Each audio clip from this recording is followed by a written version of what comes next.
I use a whole bunch of different plugins in my mastering chain, but each one's there for a purpose and brings something different to the table. Let's dive in and see what each one does and why it's there. Alright, so this right here is the plugin chain that loads up with my mastering session. I just have them all preloaded every single time so that when I open a session, the most regular tools I would grab, they're there and ready to go. Just makes life easier, quicker, and a much better workflow. The very first one in there is gain, and you might negate it, but it can be really, really useful because you might just want to gain down that particular piece of audio. You see, not every time are you going to get a track that is got the perfect amount of headroom. I did a video recently looking at one of my old mixes from an SSL console. By the most part, it had about 3 dB of headroom. There was a bit that kind of swelled up and it just almost nearly clipped. I needed a bit of headroom, so I had to bring it down even further. We use a gain plugin because that way we can save the whole channel strip. And this way I've got a consistent workflow of plugins that I can see, yeah, we gained this down at this very stage. Because we're working in the digital domain, we can gain it down huge amounts without actually having any kind of negative impact. Next in the chain is a Ninja tool, and it is Pro Q3. Now in this case, it's doing a bit of a high-end roll-off, as in the extreme high ends are being rolled off very gently. And there's a low cut here around the 20 Hertz, just taking off any excess low end. And we have a little look at what's going on there. It's just capturing this extreme sub and just making sure we don't need any of this, you know. There's something going on below 20 Hertz at like -9. We're just, you know, we're rolling it off. We don't want it to be there. We could be harsher and pull it back and probably be somewhere around there. We don't need that extra sub. That's what this guy's here for. However, the reason I use specifically Pro Q3 is, well, we can just see one thing here. I've held over the waveform for a second, and if I was picking up something with my ear, like, 3K is a bit much. Oh look, it in fact says 3K is kind of peaking here. I could just grab it and whoop, there we go, I've pulled it down. But maybe I don't want to always have 3K cut out. Maybe it's only at moments it's peaking up a bit. This is where Pro Q3 is a ninja tool. You see, now I've pulled that band down, I can go and make it a dynamic band, gain it back up here so it's not always being taken away, but I could let it take away, you know, 3 dB or so at key moments, only when it's a problem. I can turn this off of auto and I can choose that threshold. And now it's only taking that little bit away every now and then when it's really, really relevant to do so. So it's a lot more than an EQ. So we can see there, it's only taken away, in this case, when the snare hits, right? Whereas if that wasn't to be a dynamic band, we're just always taking that 3K away. Why would we want to do that? We don't necessarily do. So that's why Pro Q3 is in there, and it's in there right at the early stages. In this particular master as well, I've got a Saturn in here, and Saturn might be a surprising one to use. Saturn adds distortion. Distortion isn't always bad. Distortion can be used as a mix tool. I will link a video below where I spoke about that in way more detail. So what Saturn's doing in this instance is it's distorting this bit here by quite a bit. It's adding some drive, and we can solo this out and we can hear that's the range. It's the bottom end of the vocal, and in this particular track I felt that just needed a little bit extra to bring it through. So let's listen to it with and without. Maybe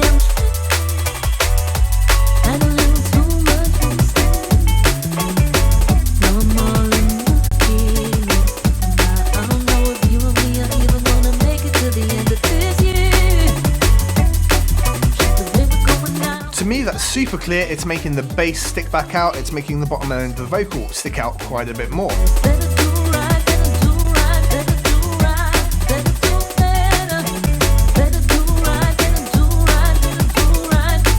And I'm filling out that balance using a little bit of distortion rather than a big EQ boost. If you're working on mastering your own music, I use a distributor called DistroKid, and they get all of my music onto those major platforms at a price I can easily afford every year, and they allow me unlimited distribution for that price as well. If you want to find out more, there's a link in the description below, and it gives you a discount off of your first year of unlimited distribution as well. So next, we've got a bunch of currently disabled plugins. They weren't needed in this project, but they're there for multiple uses. First one's the UAD Pull Tech, and this is a big sweeping open band EQ, which allows us to add a little bit of flavor when needed to a mix. I particularly like this for boosting up high end. We can maybe find something that's a little bit worth boosting. So let's switch it on. Now we're limited in what we can do. There's lots of 4K and 3K energy in this track. So let's let's take it to around 4K and we give it a huge boost. That's clearly far too much, but we can dial it back. And it allows us to bring the highs up in a really nice and natural way. And when a song needs brightening up, this is my reach for. I go for this. Now we can then dial the attenuation back up at the high end as well. So we've got a bit of control here, and we can do something like this. So we make it a lot brighter, but it's really naturally done.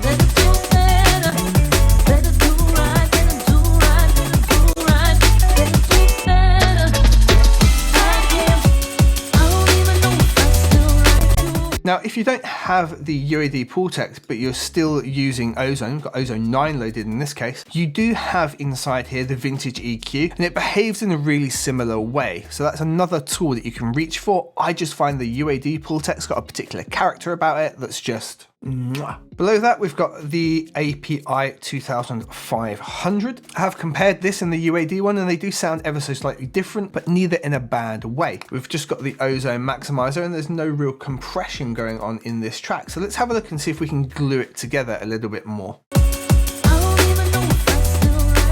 just by switching it on, it's pre-engaged. So we have to adjust our threshold to where we want that to go. I wouldn't want to take this back more than a couple of dB. It's already relatively well controlled. You can see the main body here in the wave.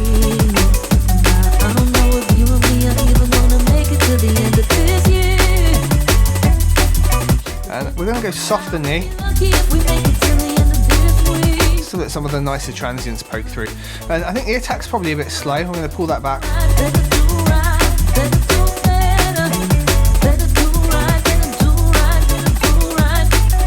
I don't think I really need to do any more. That's already doing quite a good job there.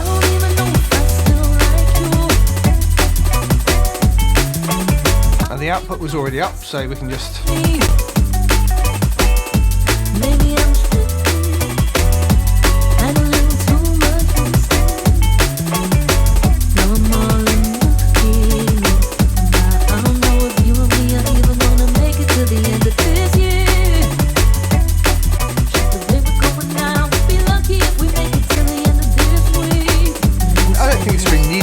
But you can hear it just squeezes everything just a little bit, and it does it in a really nice way.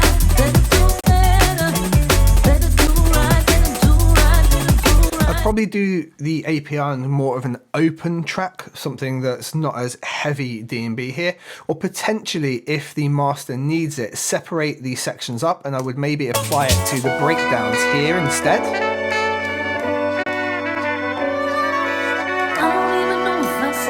And use it to control those areas, only if the master really required that kind of separation. And this is just a fantastic overall compressor. It's very, very detailed. I don't want to dive too deep into it. If you would like a really deep dive into it, let me know in the comments below, because I use this thing all the time and I'll happily do a breakdown of it if what you already find out there isn't satisfactory. Now, this is just a fantastic tool to squeeze everything together, and it adds a lot of character. It can be really transparent, or it can add loads of flavor, especially this little section in the middle here that's really easy to ignore, where you've got the air bass and the tape roll off. It adds so much flavor to it. So it's exactly the same UAD, but I just find I might use another one and I might separate it out. And because we're so limited in what we can do with this, I will tend to use a separate one and maybe like be pulling it all the way down to 3K to help the vocals stick out a bit more, for example.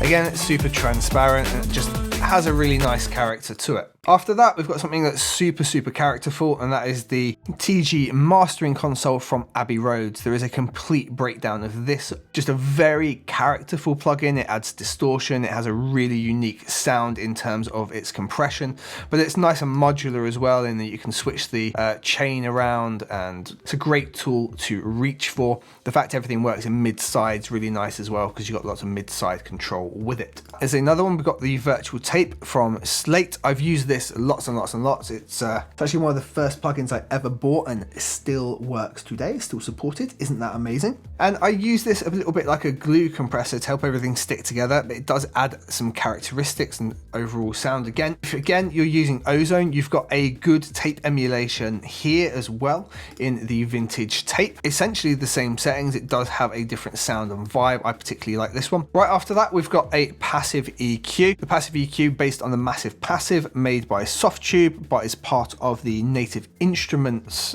complete pack. Either have cut or boost in that frequency space, and it's an outrageously transparent EQ.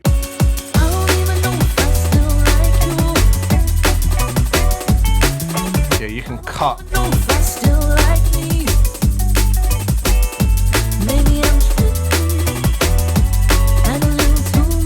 You can cut very specifically in huge amounts.